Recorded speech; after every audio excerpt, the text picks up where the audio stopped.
Lavrov, imperativo riconoscere Crimea e territori occupati. Sniffolo Zelensky, la Crimea sì, i territori no. Allora, il ministro degli esteri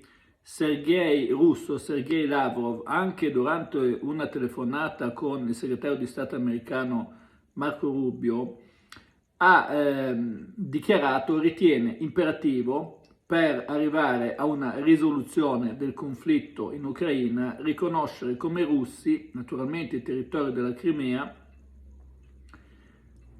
della Repubblica di Donetsk, della Repubblica di Lugansk, di Sebastopoli e delle regioni di Kherson e Zaporizhzhia. Lo ha affermato il ministro degli esteri russo Sergei Lavrov in un'intervista al quotidiano brasiliano O Globo, e questa intervista è stata riportata dalla TASS. Il riconoscimento internazionale, diciamo, di questi territori, che ripeto sarebbero la Crimea, Sebastopoli, la Repubblica di Donetsk, la Repubblica di Lugansk, la regione di Kherson e la regione di Zaporizhzhia, è imperativo, non è una condizione negoziabile, non ci sono altre possibilità. Tutti gli impegni di Kiev devono essere garantiti legalmente, avere meccanismi di attuazione e una durata indeterminata. Quindi praticamente queste sono le condizioni. A queste condizioni, ovviamente, dice Lavrov, vanno aggiunti il fatto che l'Ucraina non deve essere militarizzata, deve avere semplicemente un esercito per le questioni interne, ma non deve avere un esercito in grado di attaccare un altro paese, ad esempio la Russia, e deve praticamente essere denazificata, cioè i vari gruppi paramilitari nazisti devono essere smantellati. Queste sono le condizioni minime che diciamo Lavrov ha anche detto a colloquio con Rubio sui negoziati della pace, per la pace. Sergei Lavrov ha sentito Marco Rubio, il segretario di Stato americano, hanno avuto un colloquio telefonico durante il quale hanno sottolineato l'importanza di consolidare i presupposti per avviare i negoziati. Tra l'altro ha sottolineato Lavrov anche una cosa molto importante, che tocca a Zelensky revocare il divieto dei negoziati, perché o le leggi in Ucraina non contano niente, oppure se le leggi in Ucraina contano è Zelensky che deve revocare il divieto legislativo sui negoziati con la Federazione Russa per poter riprendere i negoziati. Perché se lui fa una legge e poi lui per primo, come dire, disattiene a quella legge, allora è evidente che l'Ucraina non è neanche una democrazia, è un faccio quello che voglio, cioè faccio le leggi per gli altri, ma poi io se voglio, diciamo, non disattenderla, la disattendo, no? Quindi ha dichiarato Lavrov che è Kiev che si è ritirato dal processo negoziale nell'aprile 2022 e lo ha fatto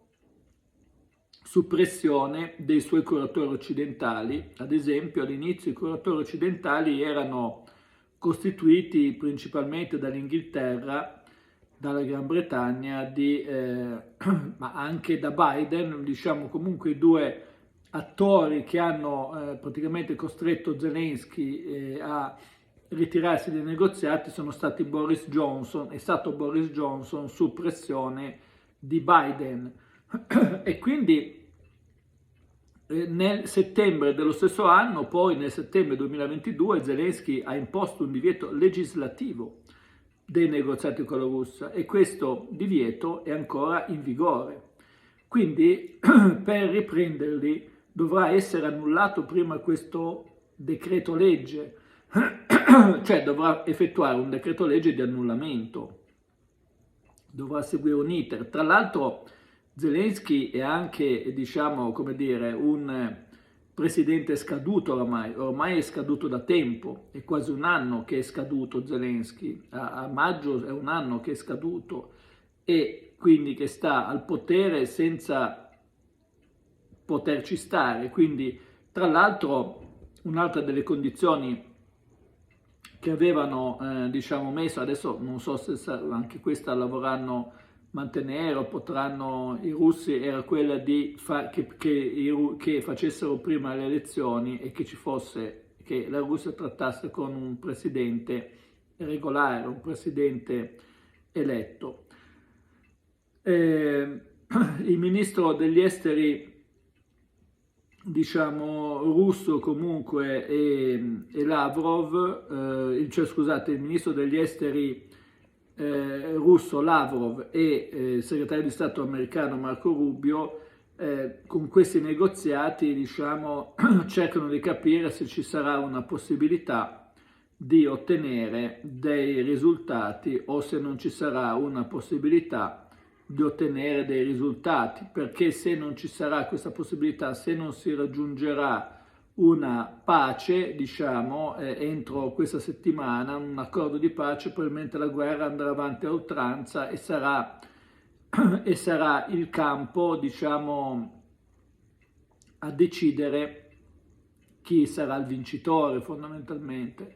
e la parte perdente probabilmente sarà costretta ad una resa molto molto più gravosa di quella che se si trovasse un accordo di pace oggi. Vedremo che cosa capiterà, se gli ucraini avranno ancora armamenti. Ovviamente le condizioni sono ancora distanti, anche perché Zelensky praticamente ha negato la possibilità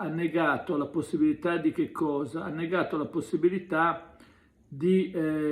ottenere dei risultati rapidi, ha negato la possibilità di diciamo, cedere i territori. Adesso sembrerebbe, a detta di Trump, che qualche possibilità ci possa essere, diciamo, per quanto riguarda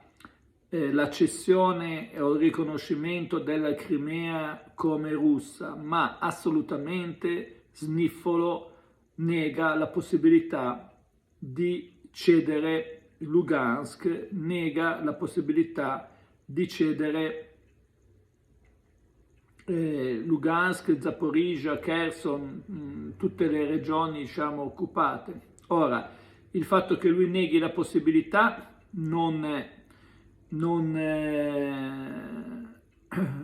il fatto che lui neghi la possibilità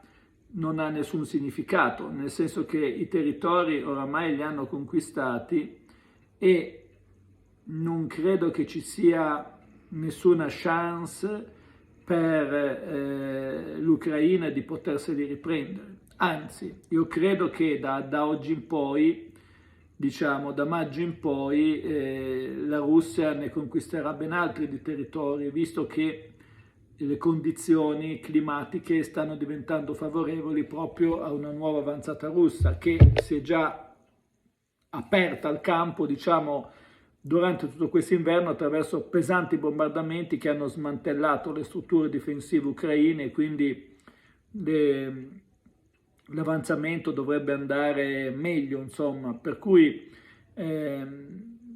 io spero che si arrivi a una pace, anche perché non hanno senso tutti questi morti che si potevano risparmiare dall'inizio, cioè una guerra che veramente alla Russia forse è servita perché si è rafforzata militarmente, ha acquisito un ruolo più potente, però comunque anche a prezzo di molti morti, quindi le guerre di fatto non sono mai giuste, andrebbero sempre evitate. Questa non è stata evitata, io credo, per colpa dell'Occidente. Metti un like e con l'abbonamento base segui tutti i miei seminari. Ciao a tutti.